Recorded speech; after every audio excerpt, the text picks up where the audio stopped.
Hello guys, welcome back again sa ating YouTube channel, no, The Action Man. Una sa lahat, may grab shoutout po sa lahat ng mga kakampeng at sa mga hindi man mga kakampeng. Kung interesado ka sa bidyong ito, patapusin mo na hanggang dulo at huwag nyo nang kalimutan na i-like at i-share ang ating video para malaman naman ang ilan sa ating mga kababayan na nagtutulog-tulugan sa katotohanan.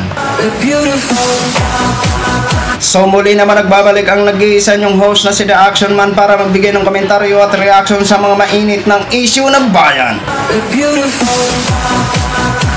So ito ho mga ka-action, mga kakamping, no, may gusto lang ho ako na i-share sa inyo. Hindi ko po alam kung kailan po ito naganap ang event sa MUA, mga ka-action, mga kakamping, na kung saan nag-attend nga po ito si former Vice President Attorney Leni Robredo at pinagkaguluhan po ito sa loob ng MUA Arena ho, mga ka-action. Napakaganda ho sa pakiramdam na ang ating Attorney Leni Robredo, kahit hindi pa naman siya ngayon, wala siya sa posisyon, sa any government position, pero malakas pa rin si Attorney Leni Robredo. Maniwala man sa hindi ang ating mga kaibigan sa kabila, ngunit para sa atin, malakas ang ating manok, mga ka-action, mga kakamping. So ito po, panoorin po muna natin itong may 55 seconds na video po ito ha. Ayan, courtesy po sa may-ari ng video nito.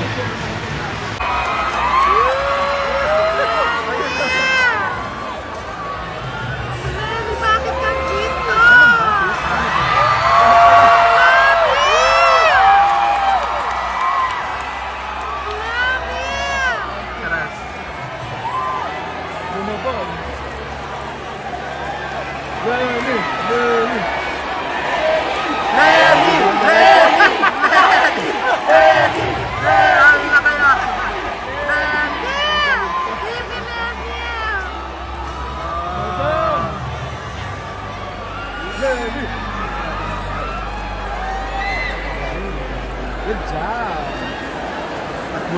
Just so you know.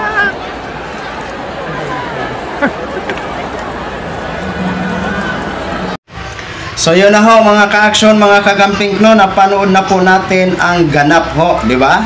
Di ba nakaka-proud at napakasarap sa pakiramdam na mapanood mo ang isang Attorney Leni Robredo na kahit hanggang ngayon at saan man siya pumunta, ang mga event ay talagang pinapapalakpakan, sinisigawan. Kaya napakasarap po sa pakiramdam para sa atin ng mga taga-suporta ni Attorney Leni Robredo, dahil ramdam natin na ang isang Attorney Leni Robredo ay wala pa rin kakupas-kupas dahil nga po sa kanyang pagpatuloy na pagtulong sa ating mga kababayan para matulungan niya sa kanyang abot ng kanyang makakaya.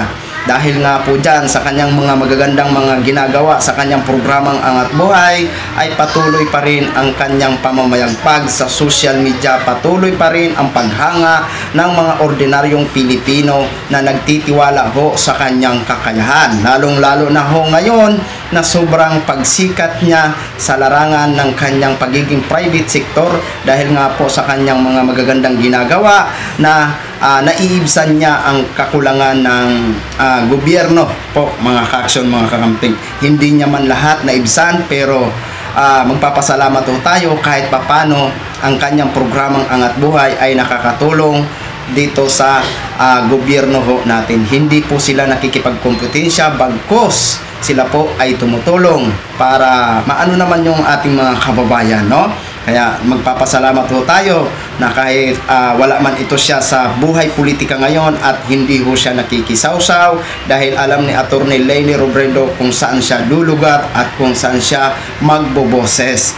Kaya sa patuloy niya na pananahimik sa issue ngayon, dyan hinahangaan si Attorney Leni Robredo. Wag ho natin pilitin na magsalita si Attorney Leni Robredo sa anumang issue ngayon, dahil alam naman ho natin siya ay nasa private sector, at kung siya ay magbobose sa mga issue ngayon at makikisawsaw, babatikusin po siya ng ating mga kaibigan sa kabila. Baka sabihin naman na nagpapaipal si Attorney Leni Robredo. Kaya para sa akin, mas maganda na yung hindi makisawsaw si Attorney Leni Robredo, pero ramdam ko na siya ay may malasakit sa bayan, lalong-lalo na sa nangyayari sa West Philippine Sea.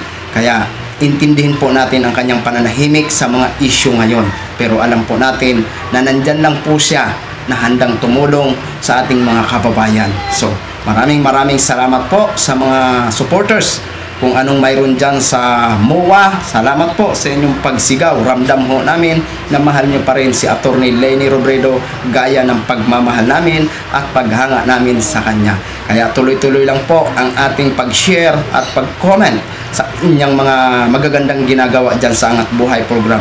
Ito ay hindi naman pinagyayabang natin, kung hindi ipinapakita natin sa ating mga sa kanyang mga kritiko na nagbabati ko sa kanya na ang kanyang angat buhay ay binubulsa lang daw ang nasabing pondo. Pero taliwas po yan, hindi po binubulsa ni Atty. Leni Robredo kung hindi napupunta po ito sa mga project na kung saan makikinabang ang ating mga kababayan, di ba? Kaya nandito ho tayo para sunggaban o itama ang mga baluktot na ipinapakalat ng ating mga kaibigan sa kabila.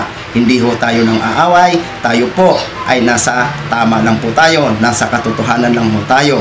Kung may mga magaganda naman ho silang ginagawa, is pupurihin po natin. Pero kung may mga baluktot at hindi ka panipaniwala na para magpandiling lang sa ating mga kababayan, dyan ho tayo magbuboses para alamin kung ano nga ba ang totoo at ipalabas sa programa natin kung ano ang katotohanan. So yun lang ho mga ka-action, sana nag-enjoy kayo at alam ko na masaya kayo sa tuwing may sinishare ako na mga magagandang ginagawa ni Atty. Leni Robredo at ang ating mga supporters na mga tagahanga na kung saan siya pumupunta ay pinapalakpakan at hindi maiwasan ang sigawan. Kaya maraming salamat po sa inyong pagsuporta dito sa ating munting channel.